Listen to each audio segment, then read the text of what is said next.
এতিয়া আপোনালোকে হিসাব কৰক যে এক মাহত এটা পৰিয়ালে কিমান টকা চৰকাৰৰ পৰা পাব পাৰে। প্ৰথম মোৰ অৰুণোদয় আছে 1250 টকা পালো। অৰুণোদয় থাকিলে ৰেশন কাৰ্ড থাকিবই লাগিব।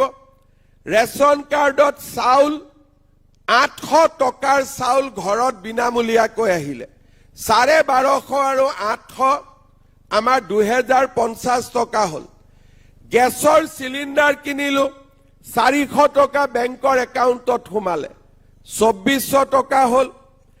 আৰু আমাৰ ঘৰত যদি এটা বিধৱা পেঞ্চন আছে তাতো আমি 1250 টকা পালো। 24 আৰু 1250 টকা তাতে হিসাব কৰি দিয়ক, প্ৰায় 3600 rupees হল।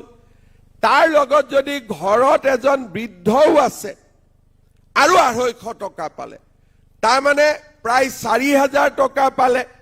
বোলে নহয় ঘৰত ছোৱালী এজনী আছে যোনে কলেজত পঢ়ি আছে, 1250 টকা আকৌ চৰকাৰৰ পৰা নিযুত মইনা আঁচনি পালে, 5200 টকা হল।